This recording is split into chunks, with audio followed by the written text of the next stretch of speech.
Takulandirani ku AMTV Malawi kuchimake kwa nkhani zenizeni. Ngati nkhani imeneyo kuno kulibe, dziwani kuti nkhani imeneyo ndi yabodza.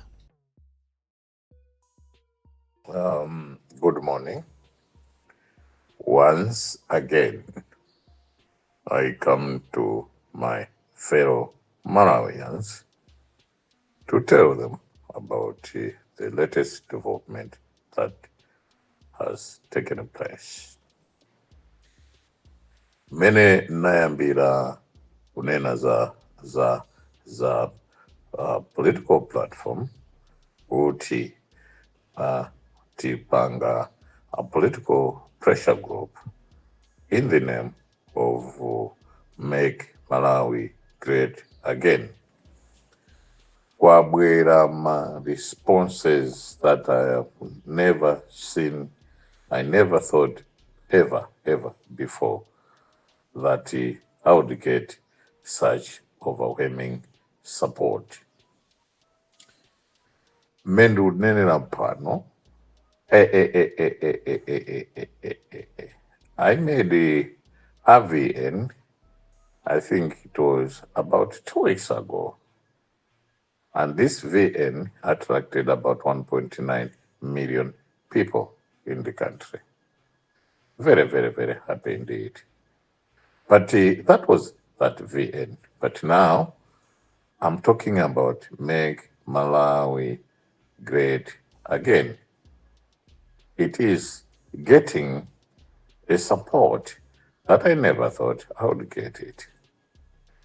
It is not my personal support or support to me, no, but this is support to our Professor Arthur Peter Mutharika.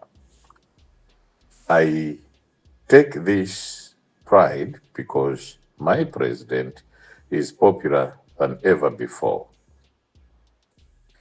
Nobody knew that today, in this age, our president would be popular like that. So all this is for him. Make Malawi great again.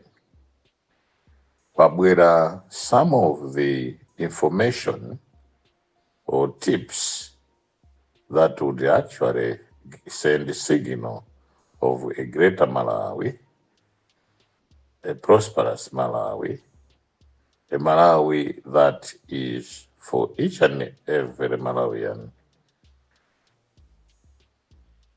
Akulu zimene ndikunena pano mumvese. Our president is more popular now, more popular in the country. Kuti muonesese kwambiri. Vachitasira pasi ma president wose that have been here, that have been ruling this country. Bravo, Professor Arthur Peter Mutharika. Overwhelming support imende uchita apa tailandira apapa is because of you, our president, dearest president. Make Malawi great again. Kwabwera information imene ineo. I'm just, the excitement is just too much. And which that disclose all the evil plans that took place in this country prior and after elections. Ku Morocco, kwa pita ndrama zambiri ku Morocco. Sent, this is a family account in Morocco. President Akare, chonde. Love your country. Anyamatana panga zinthu zampulupulu kwambiri. Our president, he doesn't have to import maize. Dodima and Tauya Chisango inachosa 10 trucks of maize from Bangura warehouse to Blantyre to a former minister I'm not going to lead here that it is this minister. Chimanga cho chinakathera kunyumba kumpanda kwake kuno ku Blantyre. 10 trucks. And the name of the trucks nda siyakai kuti ndisachure, for it also lead to that. 10 trucks ya Chimanga inazautira kumpanda kuno ku Blantyre from Bangura. Driver amene amayendesa matraki iwo ena mwa driver 4 nda amene anena kumene anakaika Chimangako. Andiso chinachoka so White House ya kuzomba ndikuliwonde chinapita ku Monkey Bay, ukagawa ku Monkey Bay kuti awine wina wake chisango. Kumene kunapita matraki 8 amagawa Chimanga kuti achite influence mavoti goseoti na ma details. I'll give these details kwa fiscal police ndi tigwira ntchito nda police. Chimanga chimene chinagawidwa china chili ndi White House yaku atichulira mosemo. Tukuziwa kumene dodima sana ina kupanga zimenezo hai. Koma kwa bedwa Chimanga ma tons and tons. So we don't have to import maize from Zambia, Tanzania and elsewhere. Chifuka Chimanga chilimo muno. Izi zipangisa kuti group ya Make Malawi Great Again. Kutakatenga kujeni, if we are given mandate through the police, akachita confiscate Chimanga cho, a police, the ena government officials. Muli Chimanga chankani. Then ena anenaso through Make Malawi Great Again, kutarindima metric tons ambira Chimanga, they will supply to government, they will give to government. Hey, what an overwhelming response. Apereka kuboma kuti Luwagule apita nacho ku strategic grain reserve. Komanso grain reserve anatenga so Chimanga kuti akagawe kuti achakwera awine pa Central Region. Ma wire houses Chimanga chimatera ma members of parliament in their wire houses utazigawa kuti anthu avotere achakwera. So zosezo atipase information yonse to make Malawi great again. Komanso anthu are very much willing tikangochita form this kuti tachita register bwino kuti apereka china chili chonse ndiponso pano tili ndi ma information, tangible information, real information.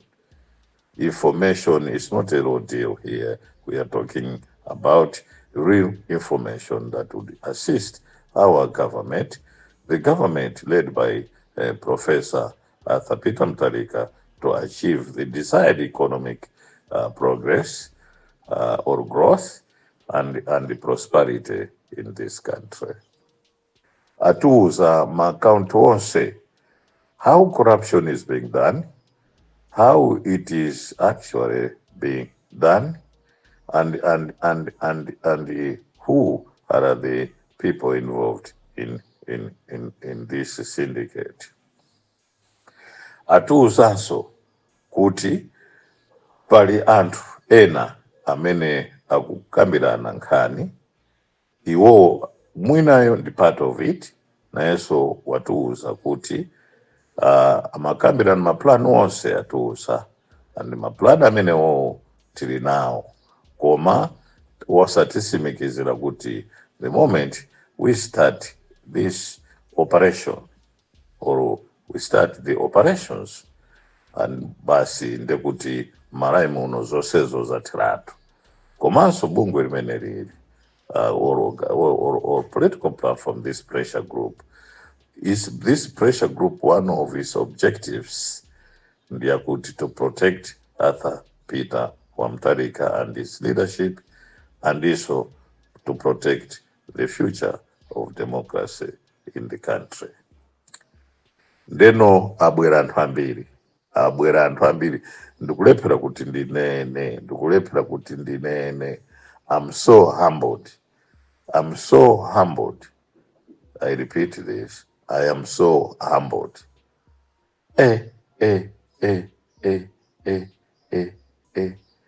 Kuti Malawi zimapangika izi. Makaunti wonse zinyumba zonse zimene agula. Paka ukagula nyumba in the middle of the elections ku Morocco. Nzona. Overwhelming. And this zimene ndikunena pano, ndikunena kuchifukwa chakuti ndikondweresa aliyense ayi. I thought I was just doing a simple VNs, simple, just like anybody else in the social media outlets in the country, like any others. I didn't know that it is serious like this. Akuluakulu, wino nduza kuti akaluwa musavutike muno kuti mugwire anthu, just to audit lifestyle. And tukwaziwa anthu amene we have a sample, and this sample, if you just audit them, you will see exactly what we are trying to do. Koma and yusa kuti zinthu zitipange within the law, and we will do within the law, not outside the law. Fatika panga outside the law, ndekuti na feso sitikuzwa chimene tikupanga. Chifukwa our aim is to protect the president. Kuti muno musakale wina amene aufuna aonongese a president athu Professor Arthur Peter Mutharika. Ayi.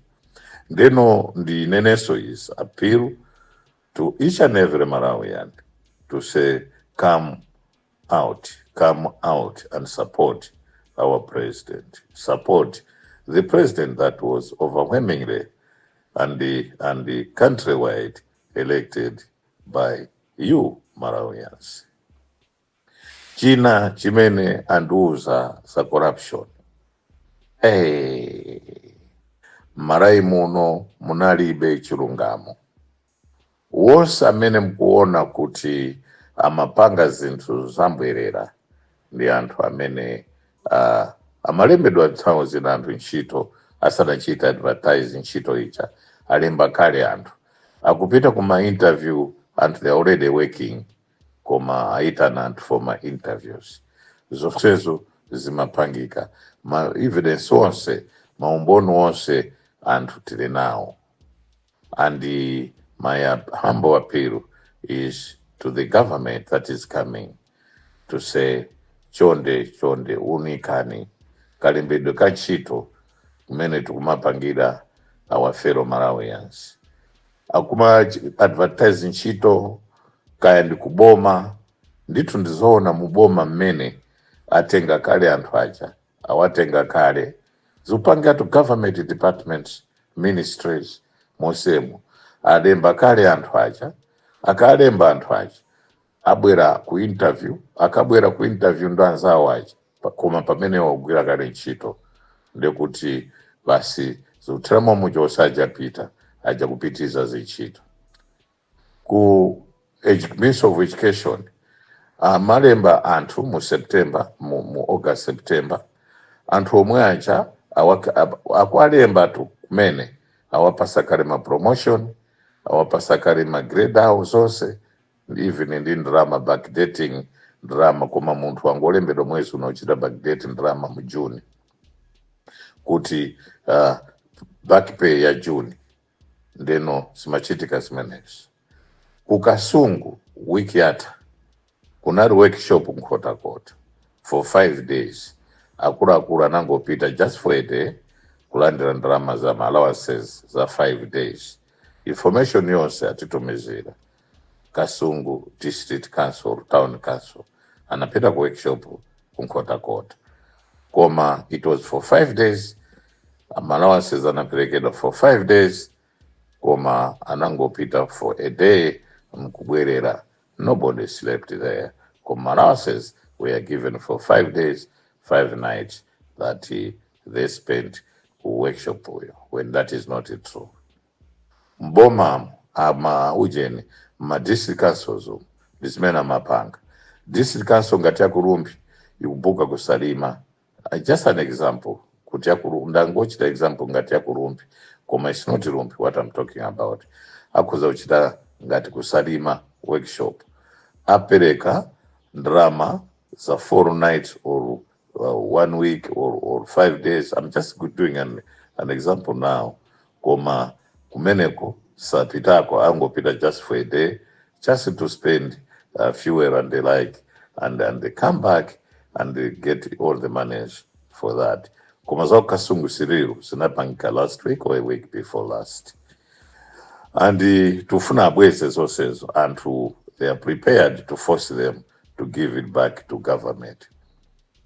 Akulu ena mboma amapita kupita South Africa, atenga drama ngata kupita South Africa for whatever reasons that they have. Even to some of the former ministers were doing that.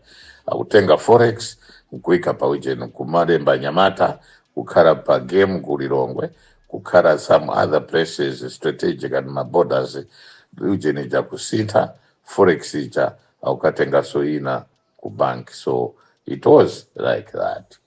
And it's also my evidence source and my former ministers source atipasa. And amapita kubanki creating fictitious trips. Au karangata kupita kaya Kenya kaupita kuti apita just for a day or 2 days, kuma kulemba utapita for 2 weeks ku Kenya. Basi ndama zose zijakubweresa akudia. Zimapankamu. Do we love our country? Do we want to make this Malawi great again if that is the attitude and that is the way how we live in this country? Can we develop Malawi with that mentality? Can we develop Malawi with the way how we steal government money, we steal public resources, we spend recklessly money that is meant for poor people? Malawi. This is not good. Now that make Malawi great again, the political platform that is going to address all these upheavals, economic mismanagement, and plunder of public resources, getting money from national coffers, plundering in the national coffers to a point of zero. And the Reserve Bank at Rosaputi, since the dawn of this leadership, mdaramayamba kuyenda bwino. How? You find that kuti wosaja machita drain forex, wosaja machita asiya kuyenda. That's why our kwacha is stable. That's why our kwacha now is being respected. That's why the forex is a variable. Forex ilimo mabanki. Malawi. Is this the way how to plunder? In the parastatal borders, like for instance, ESCOM, ma staff amagulisa ma units, amapasa share ya ma units amagesi, and they were selling back to ESCOM. Selling back to ESCOM giving them money. ESCOM giving them money atapasidwa ma units. Ajenko staff atapasidwa ma units. They were selling back to ESCOM. ESCOM buying ma units ama staff officials, then selling to the public. Zizi zimuchitika kwe ESCOM. All of the evidences, everything, I have also given part of it, my information to police. They have it. That to me is it. And we work hand in hand with them. Kuti also we should clean up. Government, like for instance, fertilizer, Amalandira, ku mega farm atenga fertilizer 2,400 bags aukagulisaso ku Minister of Agriculture. Minister of Agriculture is giving the money akuapasa ndrama zija iwoso akatenga ndrama zija ukatengaso wina kugulisaso Minister of Agriculture. Minister of Agriculture giving the money, some of them daughters of former ministers, wives of former ministers, brothers of former ministers. Zose zija zimapanga marayi muno. Fertilizer kwa anthu mulibe mashop, mulibe fertilizer AIP awa mapanga zimenezisi. Ma officials, members of parliament, amene anali mu system ya boma nditu ndizoona zipanga zimene zija kumanena kuti ndolemera and selling billions of money. The acting director of Anti-Corruption Bureau should be arrested because he had seen that this is a conflict of interest. Koma makatenga 800 bags of fertilizer. Nkutenga akutuwalipira. Now the question is, where did he pay that? Which bank did he pay? I would say, what is the evidence? Kuti analipira, and how did he pay it? Which bank did he use? Which bank did he use? Kuti aperekadi. What is the proof? Atuonesema proof kuti analipira. Then akuti zana ilo amakachita backdate with certain people ma bank ndetufuna kuti atuuze receipt yo limene analipirira ndrama the millions amena kunenao. Then we will ask character imene mapanga zimene zozo is ready to come up to say kuti anabwera siku lakuti kuzapanga chakuti kuti akhala ngati alipira koma sana alipire. Akuluakulu inde kuba at the highest level, ukunde kuba at the highest level. Zosezo atuuza.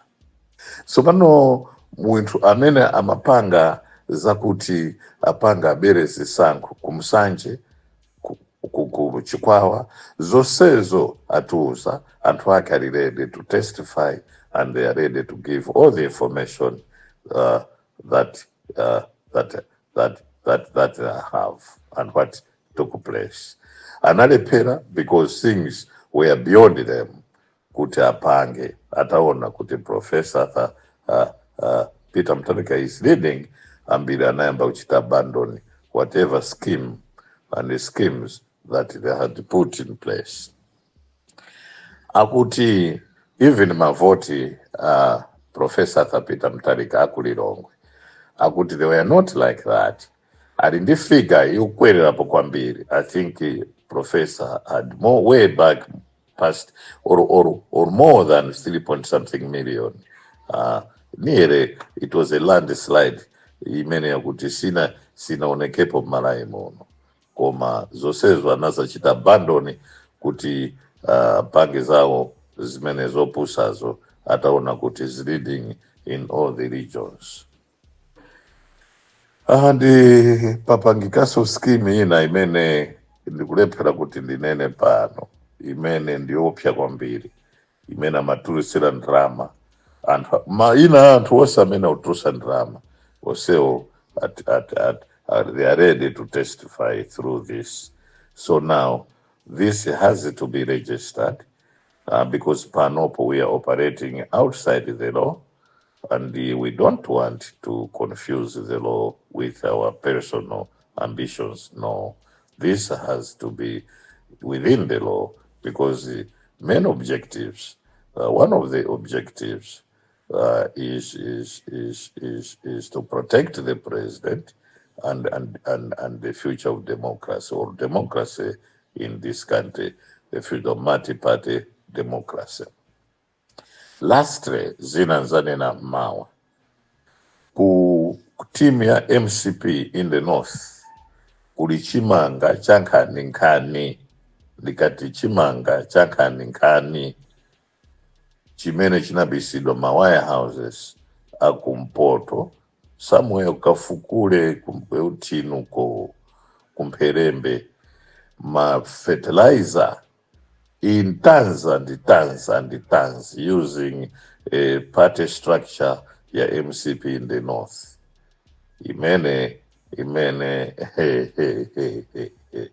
Imene imaturusa kugawa Chimanga kuti members of parliament for MCP awine my elections in the north. Soka ndiro mwaiwo anachitana Njomba Chimanga icho ena sana gawe as intended ena napasa kutagawe and Mzimba certain members of parliament ya MCP anagawa Chimanga chaboma chadodi ma chimena natenga ma wire houses au kanenga on strategic grain reserve koma Chimanga chambiri chasara in tons, so we don't have to import maize from these our neighboring countries because maraimono muri tons and metric tons and tons and tons of Chimanga. Strategic grain reserve inapeleka so tons and tons and tons kuti azigawa nthawi ya elections kuti awine masankho koma zakanika Chimanga chijas we are talking now chili mawire houses achibisa mumponera umo mudowa umo munchishi kwa bisidwa Chimanga chambiri nde akuti anthu they are willing, more than willing, to come and point out where this maize is. Ena kutagulise kuboma amena ana makuti ndi chawo ena they are busy, they are ready to surrender that maize to the authorities. So no zaku north tachitaso share nda polisi information imeneyo taperekaso ni maina anthu amene anali involved zose zotapereka. And the last day. Now this morning, commission of inquiry kwa also Raf Kasambara. Chifukwa kuti Raf Kasambara was also killed. Kuhotera strangled and left dying. Anthu aja aperekaso maumboni kuti anthu alipo. Pakale commission of inquiry ku death ya Raf Kasambara kuti makapriti wose azwike and atengedwe ku koti. Amene anapachirima ineyo I advocate death sentence kwa amene aja. Wose akagwidwa, wose mukagwira, they must go and face hanging and it should be they should be sentenced to death. Kaya anarwa police senior police officer koma wonse inspector general, former inspector general police should be taken to task. Former army commander should be taken to task. They should be the people that should be investigated first, and the former minister of information must also be investigated, and the truth will come out. Those who be found guilty, I advocate death sentence. Though constitutionally, we don't want that. Komakuti, the way how these people were murdered, it was very, very, very, very. I would say it was a very, very painful death. I don't have to say much. Anyway, this is oh no. No matter anatenga telefoni yanga amaziwa akuti amakambirana kumene koko kuti amene angazaziwe zonsezo ndiona Kamlepo Kalua. So tiye tikatenge kuti tuachite silence anthuwa. At why? Because he knows the operations, such operations. That's why anazandimanga. Sina riveni jai akuti ine ndimaziwa how they do their things. Then I was suspected for something I did not even know, I was not a party to it, kuti ndiziziwa kuti apolisi uchita operate bwanji. Ndi kale zimene ndinkaziwa kale osati apapa.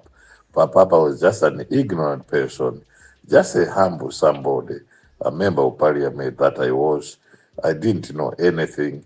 Koma akuti, that's akuti neo amandikaikira kuti ndine munthu amene ndizaulula.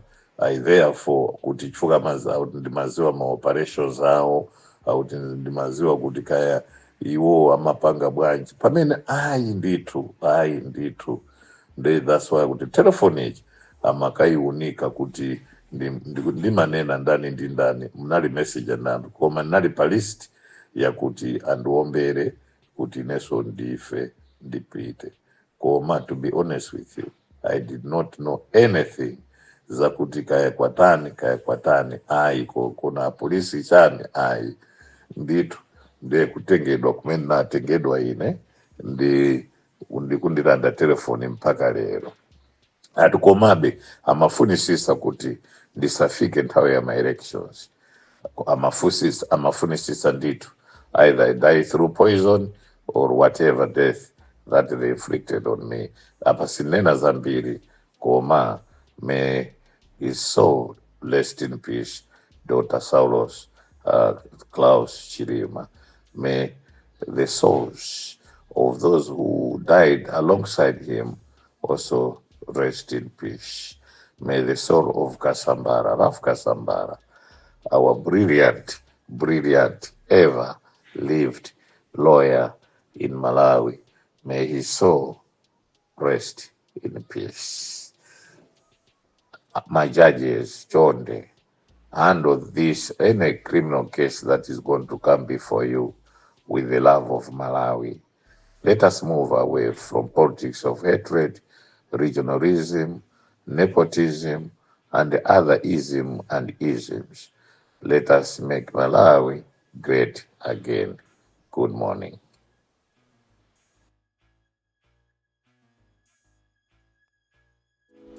Osaiwala kupanga subscribe ku channel ya AMTV Malawi.